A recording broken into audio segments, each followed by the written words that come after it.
መጽሐፈ ሩት ምዕራፍ 3 አማቷም ኑኃሚን አለቻት፣ ልጄ ሆይ መልካም እንዲሆንልሽ ረፍት አልፈለግሽምን? አሁንም ከገረዶቹ ጋር የነበርሽበት ቦዔዝ ዘመዳችን አይደለምን?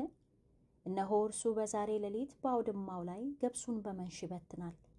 እንግዲህ ታጠቢ፣ ተቀቢ፣ ልብስሽን ተላበሺ፣ ወደ አውድማውም ውረጂ። ነገር ግን መብሉንና መጠጡን እስኪጨርስ ድረስ ለሰውየው አትታዩ። በተኛም ጊዜ የሚተኛበትን ስፍራ ተመልከቺ፣ ገብተሽም እግሩን ግለጪ፣ ተጋደሚም፣ የምታደርጊውን እርሱ ይነግርሻል። ሩትም የተናገርሽኝን ሁሉ አደርጋለሁ አለቻት።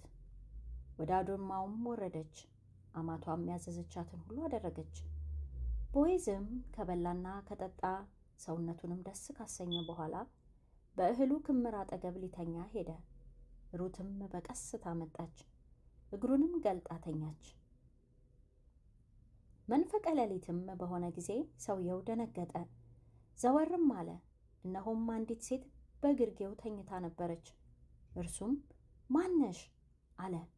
እርሷም እኔ ባሪያህ ሩት ነኝ፣ ዋርሳዬ ነህና ልብስህን በባሪያ ላይ ዘርጋ አለችው።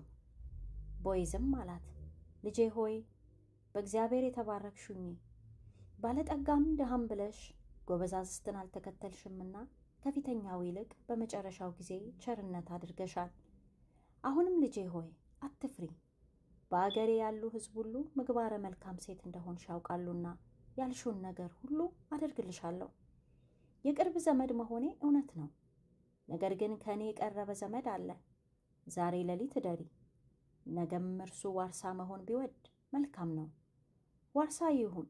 ዋርሳ ሊሆን ባይወድ ግን ሕያው እግዚአብሔርን እኔ ዋርሳ ሆንሻለሁ። እስኪነጋ ድረስ ተኚ። እስኪነጋም በግርጌው ተኛች።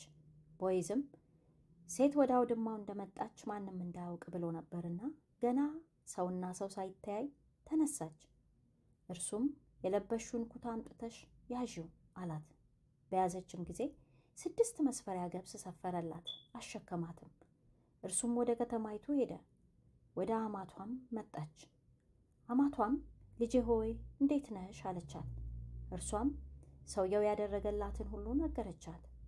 ወደ አማትሽ ባዶ እጅሽን አትሂጂ ብሎ ይህንን 6 መስፈሪያ ገብስ ሰጠኝ አለቻት። እርሷም ልጄ ሆይ ሰውየው ይህንን ነገር ዛሬ እስኪጨርስ ድረስ አያርፍምና ፍጻሜው እስኪታወቅ ድረስ ዝም በይ አለች።